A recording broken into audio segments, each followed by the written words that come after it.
Boa tarde, meu nome é Brenda, eu vou apresentar esse trabalho que tem como tema as principais manifestações clínicas da Síndrome Inflamatória Multissistêmica Pediátrica associada à Covid-19. Então, para começar, o que são os vírus? Os vírus são agentes infecciosos que possuem apenas um tipo de ácido nucleico, DNA ou RNA. Ou pelo menos era isso que se pensava até pouco tempo, porque pesquisadores que trabalham no norte da Califórnia, né, eles descobriram um novo tipo de vírus, que é um vírus híbrido DNA-RNA.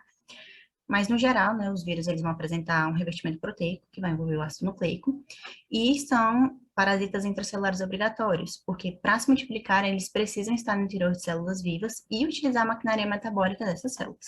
Nós temos também o vírion, que é uma partícula viral completa infecciosa, que pode conter certas enzimas ou outras proteínas, para facilitar a replicação inicial na célula.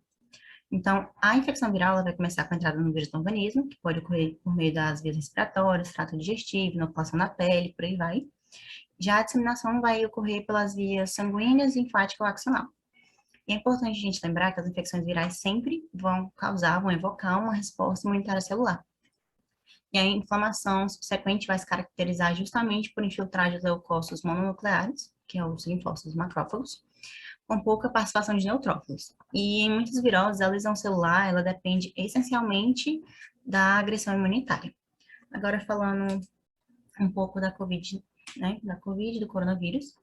A COVID-19, ela é uma doença infecto-contagiosa causada pelo SARS-CoV-2, que significa coronavírus de síndrome respiratória aguda grave 2, que é um novo coronavírus que foi identificado no final de 2019, isso, porque causou, né, um grupo de casos de pneumonia em Wuhan, que é uma cidade na China.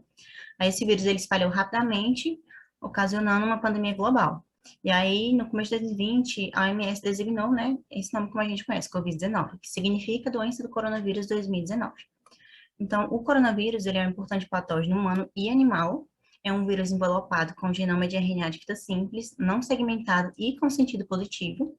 E o seu envelope, ele é composto por bicamada lipídica, que vai estar presente em algumas proteínas, né? Entre elas a espícula, que a gente conhece mais como spike, o envelope e a membrana. Já quanto à sua origem, o SARS-CoV-2, ele emergiu a partir de mutações, provavelmente resultantes da seleção natural sofrida em uma estirpe, é esse o nome, estirpe, viral originária de morcegos, e ainda não foi identificado o hospedeiro intermediário do SARS-CoV-2, mas o que a gente sabe? Que esse vírus, da mesma forma que o SARS-CoV, ele também usa como receptor a enzima conversora de angiotensina 2 para a entrada nas células. E o principal modo de transmissão do SARS-CoV-2 é a disseminação de pessoa para pessoa, ou seja, a transmissão direta. E principalmente entre membros familiares, porque eles têm um contato mais próximo, né, e por tempo prolongado. E como se trata de uma infecção respiratória aguda, o SARS-CoV-2 se dissemina principalmente por gotículas, secreções respiratórias e contato direto com o paciente infectado. Já quanto à apresentação clínica, né, da COVID-19, ela é bastante variável, sendo que os pacientes eles podem apresentar características, na verdade, não é característica, né, pode apresentar forma leve da COVID-19 ou até mesmo a forma mais fatal. E a gente ainda tem aqueles pacientes infectados que não têm sintoma durante todo o período de infecção, que são os assintomáticos.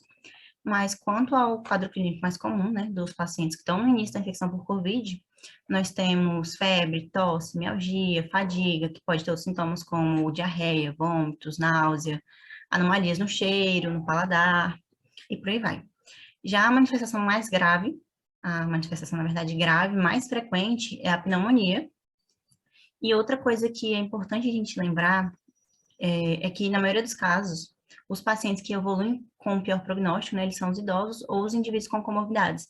Daí a gente lembra até da questão da vacina, porque foram esses os grupos prioritários, né, que foram os primeiros, digamos, a tomar a vacina, justamente porque eles tendem a ter um pior prognóstico. Já falando da SIMP e da apresentação, né, da COVID nas crianças, a SIMP é uma resposta imunológica normal do indivíduo, né, ao contato com o vírus, ou seja, a pessoa pode ter infecção de 1 a 6 semanas antes, depois apresentar uma resposta inflamatória exuberante, geralmente caracterizada por febre. Aí, como o próprio nome já traz, a criança ela apresenta esse quadro de febre e outras manifestações multissistêmicas, ou seja, o acometimento de outros órgãos, demonstrando que a doença gera um estado inflamatório generalizado. Então, se a gente lembrar de um contexto que antecede a pandemia, a doença que tinha esse comportamento parecido, um comportamento, na verdade, parecido, né, sendo pós-infecciosa, que tinha relação com vários vírus, que não possui um gatilho bem conhecido, mas que tem várias associações com infecções prévias, é a doença de Kawasaki. Oi, Kawasaki. Então, voltando para o momento atual, o que a gente percebe? Que vários casos de doença de Kawasaki passaram a ser descritos de uma forma muito absurda, em uma quantidade muito maior do que antes da pandemia, o que fez que a gente se alertasse, né, que alguma coisa diferente estava acontecendo.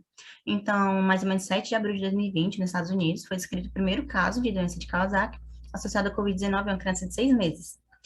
Antigamente, a gente até chamava a SIMP de Kawasaki-like, porque achava, né, que era uma doença muito parecida com a doença de Kawasaki, mas hoje a gente já sabe que não é bem assim. E aí a SIMP, ela é proposta por alguns autores, né, com a presença de três padrões. Primeiro, aqueles pacientes com diferentes manifestações clínicas, podendo variar de um quadro clássico de doença de Kawasaki, por exemplo, onde vai ter febre, rash, conjuntivite não purulenta, linfonodo cervical. Os pacientes que não preenchem os critérios, né, todos apresentados, somente febre e rash. E o terceiro grupo que são os pacientes maiores, né, em torno de 9 anos, na verdade, que apresentam febre e rash e sintoma, muito sintoma gastrointestinal. E também foi observado que as crianças que apresentavam essas manifestações gastrointestinais, febre, manifestações inflamatórias, elas também apresentavam uma, como se fala? Apresentava também alterações importantes de marcadores inflamatórios elevados, bem como marcadores de lesão miocárdica, porque pode ocorrer um acometimento, né, cardíaco agudo, que vai se caracterizar como a miocardite, evoluindo para um choque inflamatório decorrente dessa inflamação miocárdica. Aí também pode ter o aumento de lactato, deshidrogenase, quando está elevado, hipertrigliceridemia, e quanto ao tratamento ainda não tem um protocolo padrão. Já, assim, os nossos objetivos, né, o nosso objetivo, na verdade, é compreender a síndrome associada à COVID e as suas principais manifestações clínicas através de uma revisão sistemática da literatura. Os nossos métodos, né, nosso estudo consiste em um estudo exploratório, que a gente usou dados primários, então tivemos como base de dados Cielo, PubMed e Lilacs. Aí nós usamos como descritores nos artigos infecções por coronavírus, inflamação, pediatria, síndrome de linfonodo mucocutâneo, combinado com o operador booleano-range. Então, foram incluídos trabalhos, nos trabalhos, né, os artigos que abordaram o tema SIMP, publicados em periódicos nacionais e internacionais em língua portuguesa, espanhola e inglesa, indexada a uma dessas bases de dados já citadas. E aí, os critérios de exclusão é justamente os artigos que não compreendem esses critérios que foram estabelecidos antes. Agora sim, então, da nossa análise crítica, o quadro clínico de COVID, então, no adulto, né, ele é bastante variável. Então, pode evoluir para condições crônicas, para condições críticas de insuficiência respiratória, e os idosos e indivíduos com doenças crônicas não transmissíveis são considerados, né, os principais grupos de risco. Já nas crianças, a doença, ela se apresenta geralmente leve e com quadros sintomáticos em apenas 1 a 5% das crianças. E os sintomas mais citados são febres, calafrios e tosse. E esse fato fez com que, inicialmente, a maior preocupação com esse público fosse a sua potencialidade como transmissores para as outras faixas etárias. Os quadros mais graves ocorrem em menos de 5% da população, pode incluir dispneia, sintomas gastrointestinais, cianose, central até mesmo choque. E aí foi observado que o aumento do risco da doença grave nas crianças está associado com condições médicas subjacentes, como doença cardíaca congênita, síndrome de Down, obesidade, diabetes, imunossupressão, asma, outras doenças pulmonares crônicas também. Então, essa condição clínica que ocorre em crianças após a infecção por COVID, né, que é a denominada SIMP, é definida por essa resposta inflamatória do organismo que atinge diversos sistemas.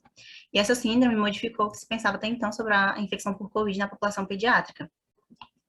Então, para concluir, né, a gente observa que a SIMP é provavelmente de origem imunológica, mediada por anticorpos, e uma das comprovações de ser uma síndrome pós-infecciosa é justamente a sua característica de cursar com provas virológicas, frequentemente negativas e somente IgG positivo. Então, observa-se, né, sua similaridade também com a doença de Kawasaki, mas tem as suas divergências nos critérios laboratoriais. Essas são as nossas referências. E muito obrigada.